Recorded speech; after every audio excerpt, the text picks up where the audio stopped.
अस्सलामुअलैकुम दोस्तों, मैं हूं उमैस मुनीर। आप देख रहे हैं हमारा यूट्यूब चैनल। दोस्तों, बांग्लादेश, चाइना और पाकिस्तान की फौजें मुतहरक हो चुकी हैं। बांग्लादेश के आर्मी चीफ इस वक्त सरकारी दौरे पर चाइना पहुंच गए हैं, लेकिन सवाल यह है क्या बांग्लादेश अब चाइना से पाकिस्तान वाले जंगी तैयारे हासिल करने वाला है। चाइना की फजा में एक बार फिर से एक खौफनाक चीज देखी गई है। वो पुरस्कार तैयारा जो कि दिखने में तो B-2 बॉम्बर जैसा था, लेकिन हकीकतन वो तैयारा कौन सा था? क्या वो चाइना का J-36 था या फिर चाइना ने कोई और नई चीज तैयार कर ली है? अगले महीने 3 सितंबर को चाइना अपने मुल्क के अंदर कौन सी बड़ी फौजी ताकत के मुजाहिरे की तैयारी कर रहा है, उसके अंदर क्या कुछ हो सकता है? पाकिस्तान के लिए चाइना के हवाले से एक बहुत बड़ी जो खुशखबरी है वो सामने आ चुकी है और भारतीयों का प्रोपेगेंडा एक बार फिर से धबरदूस हो गया है।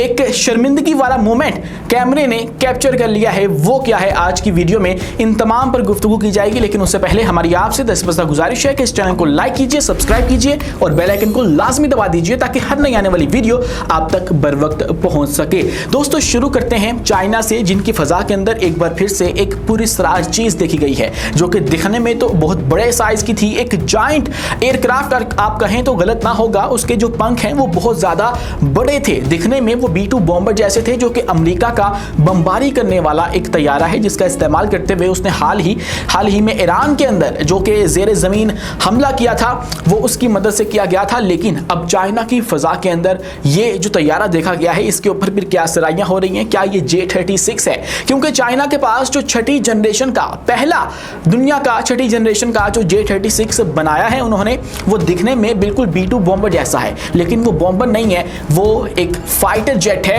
जो कि चाइना के पास मौजूद है। अब सवाल उठता है कि अब की बार जो देखा गया है वो क्या था? तो उसके हवाले से फिर एक जो राय है वो तो ये है कि ये J-36 हो सकता है, लेकिन जो दूसरा इसका पहलू है वो ये डिस्कस किया जा रहा है कि ये जो लो ऑब्जर्वेबल चीज है, स्टेल्थ किस्म की चीज है, ये कोई J-36 का नया वेरिएंट नहीं है या फिर J-36 नहीं है, ये एक ड्रोन है जो कि चाइना ने एक बहुत बड़े साइज के अंदर तैयार किया है। क्योंकि चाइना ड्रोन्स के हवाले से इस वक्त दिन दुगनी रात चुगनी तरक्की कर रहे हैं, बहुत ज्यादा मैन्युफैक्चरिंग हो रही है ड्रोन की। अगर बात की जाए चाइना के अंदर, तो चाइना उसके अंदर एक लीडिंग कंट्री बन के उभर के सामने आ रहा है जो कि ड्रोन टेक्नोलॉजी के ऊपर इस वक्त काम कर रहा है। हर तरह का ड्रोन आप यूं देख लीजिए कि छोटे से छोटा डिजाइन से लेके बड़े से बड़ा जो डिजाइन है वो भी चाइना के अंदर इस वक्त तैयार किया जा रहा है। तो ये वाला जो ड्रोन है वो चाइना की मलान जियांजिंग एक एयरबेस है उसके ऊपर देखा गया था। बिल्कुल इसी तरह की ये जो उसके विंग्स का साइज है इसी तरह का वहां पे देखा गया था मई 2025 में। सैटेलाइट इमेजेस से जब ये तस्वीर कैप्चर की गई तो अब फिर कुछ माहिरीन इस पर यह भी तबसरा कर रहे हैं कि ये वो वाला ड्रोन है जिसको वैसे तो कोई नाम नहीं सामने आया, लेकिन WZ-X इसको जो है वो नाम दिया गया था। गैर रस्मी तौर पे इसको इस नाम से जो है वो जाना जाता है। अब इसके जो तमाम तर विंग्स हैं वो 172 फीट के मापे गए। जब माहिरीन ने, एक्सपर्ट्स ने इस फोटो को जो है वो डिकोड करने की, इसको समझने की कोशिश की, तो फिर पता लगा कि ये तो वो ड्रोन हो सकता है, ये J-36 भी हो सकता है, लेकिन इसकी जो विंग्स हैं वो बिल्कुल वैसे ही हैं। अब इसी के साथ दोस्तों ये जो बड़े बड़े जहाज आजकल चाइना की फजा के अंदर उड़ते हुए नजर आ रहे हैं, या फिर चंद नए मिसाइल के तजुर्बात हो रहे हैं, या फिर जो नए नए हथियार मीडिया के ऊपर आ रहे हैं, चाइनीज मीडिया के ऊपर सामने आ रहे हैं, वो इसलिए आ रहे हैं क्योंकि अगले महीने 3 सितंबर को चाइना एक बहुत बड़ी परेड अरेंज करके बैठा है। वर्ल्ड वार 2 की 80वीं सालगिरह है और उसके मौके पे चाइना ने एक परेड अरेंज की है। उसके अंदर बहुत बड़ा जो फौजी मुजाहिरा है वो किया जाएगा, जिसके अंदर बहुत से हथियार पहली दफा भी दुनिया के सामने रखे जाएंगे। और ये भी खबरें मौजूद हैं कि अगर J-35 चाइना ने ऑफिशियली इंडक्ट करना है, मतलब दुनिया को वाज़ेह तौर पे बता देना है कि हमने इसको अपनी फौज के अंदर या एयरफोर्स के अंदर शामिल कर लिया है, तो ये वही मौका होगा जब इस परेड के मौके पे चाइना ये करेगा। लेकिन उसी के साथ जो दीगर हथियार हैं, नेवी की कुछ आइटम्स हैं, कुछ नहीं बहुत ज्यादा आइटम्स हैं, वो पहली दफा उनकी रिहर्सल वगैरह जो है वो करवाई जा रही है ताकि परेड के मौके के ऊपर इनका मुजाहिरा करके दिखाया जाए। और ये वर्ल्ड वार 2 की जो सालगिरह है, 80वीं सालगिरह, उसके मौके के ऊपर ये दुनिया के सामने तमाम पर चीजें रखी जाएंगी। तो एक ये वाला जो ड्रोन है हो सकता है ये उसकी भी ट्रायल बेस के ऊपर जो है वो के दौरान मौका तस्वीर ली गई हो और अब इसको उस परेड के ऊपर आपको देखने को मिलेगा। दोस्तों, इसी के साथ अगर मजीद बात की जाए तो इस खित्ते के अंदर कुछ अहम तरीन डेवलपमेंट्स हो रही हैं और बांग्लादेश उसका एक अहम किरदार जो है वो उभर कर सामने आ रहा है। सबसे पहले तो जो बांग्लादेशी आर्मी चीफ हैं वो पहुंच चुके हैं कहाँ पे, चाइना में। चाइना पहुंचे हैं और उनका कई जगह पे आ रहा है कि 4 रोज़ा दौरा है और कई जगह पे है कि 6 रोज़ा उनका एक सरकारी दौरा है। और जो बांग्लादेश के आर्मी चीफ हैं जनरल वकारुज़्ज़मान, वो चीन के सरकारी दौरे पे अपना दिफाई ताउन बढ़ाने के लिए पहुंचे हैं। अब यहाँ पे सवाल ये पैदा होता है कि जो बांग्लादेश है उसको चीन से क्या चाहिए है। उनके साथ जो ताल्लुकात हैं आपस में बहुत ज़्यादा बेहतरीन हैं, लेकिन अब वो क्या हासिल करना चाहते हैं उसके अंदर फिर हमें 2 चीज़ें देखने को मिलती हैं। सबसे पहले तो जो बांग्लादेश है वो माजी में भी चीन से 16 के करीब जो J-10C हैं वही तैयार है जो कि पाकिस्तान ने रिसेंटली इस्तेमाल किए हैं, वो हासिल करने की ख्वाहिश का इजहार कर चुका है। और अब का ये जो अहम तरीन दौरा है और बजाते खुद जो उनके आर्मी चीफ हैं वो चाइना गए हैं, तो ये उससे अखज़ किया जा रहा है कि हो सकता है इसके ऊपर कुछ पेशरफ्त हो। उसके बाद दोस्तों ये जो पाकिस्तान वाले जंगी तैयारे हैं 16 ये बांग्लादेश को दिए जा सकते हैं या इनकी जो डील है वो हो सकती है। और उसके बाद एक जो डिफेंस सिस्टम है वो बांग्लादेश को बहुत ज़्यादा ज़रूरी चाहिए है।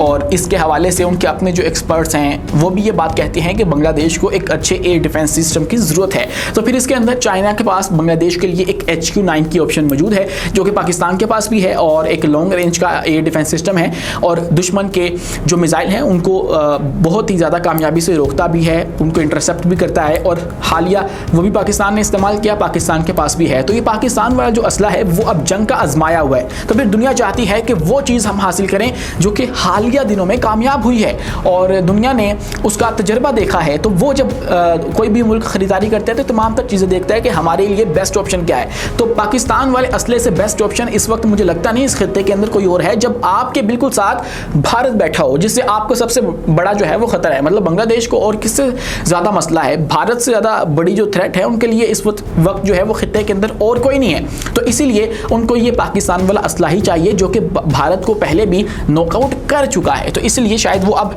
ये वाला मामला भी देखें। दोस्तों जहाँ पे एक तरफ ये हो रहा है तो वहीं पे पाकिस्तान और बांग्लादेश की मुलाकातें भी हो रही हैं। हमारे जो chairman chief of joint staff committee हैं जनरल साहिर शमशाद मिर्ज़ा, उन्होंने मुलाकात की है लेफ्टिनेंट जनरल मोहम्मद फैजुर रहमान से जो कि बांग्लादेशी आर्मी के एक लेफ्टिनेंट जनरल हैं और एक अहम ओहदे पर हैं। उन्होंने पिंडी के अंदर मुलाकात की है और जॉइंट स्टाफ हेडक्वार्टर्स के अंदर ये मुलाकात की गई है और उसके अंदर भी यही बातचीत हुई है कि हम लोग जो इलाकाई सिक्योरिटी है या रीजनल जो दिफाई ताउन है उसको बढ़ाएं। अब इसके अंदर ये वाला पहलू आपको भूलना नहीं चाहिए कि हमारे आर्मी चीफ और हमारी फौज की जानिब से ये बात पहले कही जा चुकी है कि अब की बार जब भारत के ऊपर हमला किया जाएगा तो मशरिक से हम शुरू करेंगे और मगरिब की जानिब तक जाते हुए हम लोग उनको उधेड़ कर रख देंगे। और मशरिक की जानिब से शुरू करने के लिए बांग्लादेश एक अहम तरीन जो किरदार है वो साबित हो सकता है, क्योंकि हम लोग बात करें अगर मशरिक की तो एक तो वहाँ पे उनकी न्यूक्लियर साइट्स मौजूद हैं भारत की, और उसी के साथ वहाँ पे चिकन स्नैक भी है, सिलीगुड़ी कॉरिडोर भी है जो कि बांग्लादेश के बिल्कुल साथ है।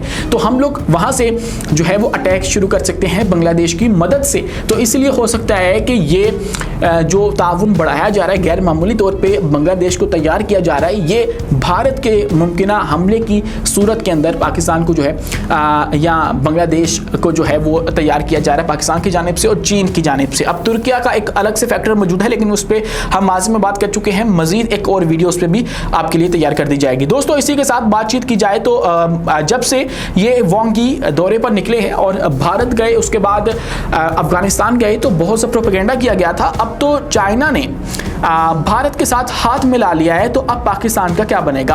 अब जाहिर है भारत जो है वो एक बहुत बड़ी इकोनॉमी है और बहुत बड़ी मार्केट है, चाइना के लिए एक बेस्ट ऑप्शन है बिजनेस अपॉर्चुनिटी की, हम पहले भी आपको बता चुके हैं।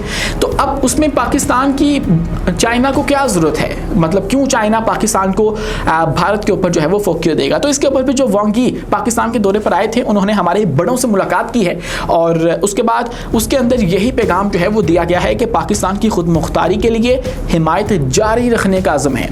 यानी कि ये जो बातें हो रही थी कि पाकिस्तान को माइनस किया जा सकता है और भारत को जो है बिल्कुल जिस तरह पाकिस्तान के साथ टाइज हैं वैसे उनके साथ भी बनाई जा सकती हैं, तो फिर ऐसा नहीं होगा। हम लोग जो है जो पाकिस्तान की खुद मुख्तारी के लिए हिमायत है, उनका दिफाई ताउन है, डिफेंस कोऑपरेशन के अलावा जो असले की सप्लाई वगैरह है या दीगर शोबाजात के अंदर हमारी इन्वेस्टमेंट है वो जारी रखेंगे। ये नहीं है कि अगर भारत के साथ हमने हाथ मिलाया है तो पाकिस्तान के साथ जो अपना कता ताल्लुकी है वो कर लेंगे, ऐसा बिल्कुल नहीं होगा। ये पैगाम बेसिकली दिया गया है। चूंकि ये एक सफारती मैसेज जो है वो सामने आया तो इसको डीकोड करना लाजमी है कि इसके पीछे का जो मकसद है वो क्या हो सकता है। तो उसका जो बज़ाहिर समझ में आता है वो तो यही है। बाकी जो सफारती मामलात के ऊपर गिरफ्त रखते हैं या माहिर हैं वही आपको बेहतर बता सकते हैं। लेकिन दोस्तों एक और बड़ी दिलचस्प वीडियो जो है वो मंजर आम पर आ चुकी है और वो भारत से आई है। वांग यी जब भारत गए तो उनके भी वज़ीर आज़म से मुलाकात की गई और उसके बाद अजय डोवल से भी मुलाकात की गई, जयशंकर से मुलाकात की गई। लेकिन अब की जो वीडियो है वो अजय डोवल की है। जब वांग यी उनके साथ हाथ मिलाते हैं तो आप वाज़े तौर पे देख सकते हैं कि जो अजय डोवल हैं वो बहुत ज़्यादा नर्वस थे या फिर एक्साइटेड थे। तो उन्होंने उनका हाथ तो मिलाया लेकिन वो छोड़ना भूल गए और दबाते रहे। फिर जो वांग यी हैं वो भी परेशान हो गए कि भाई क्या हो गया, मेरा हाथ छोड़ दो। तो ये जो वीडियो है वो इस वक्त सर्कुलेट कर रही है, जिसके ऊपर फिर बहुत सारा जो ट्रोल है वो किया जा रहा है कि ये आपका नेशनल एडवाइज़र है, कितना उतावला हुआ जा रहा था चाइना से मिलने के लिए और फाइनली चाइना ने हाथ जो है वो आपसे मिला लिया है। तो ये आपकी बका के लिए तो बेहतर है, लेकिन जो ये आपकी नर्वसनेस है वो बज़ाहिर बताती है कि आप लोगों की कितनी शदीद दरीना ख्वाहिश थी कि चाइना हमारा हाथ थाम ले, वरना हमारा क्या बनेगा। आज के लिए इतना ही। अब मेज़बान उमैस मुनीर को दीजिए इजाज़त। मिलते हैं अगली वीडियो में किसी नई मालूमात के साथ। शुक्रिया, अल्लाह हाफिज़।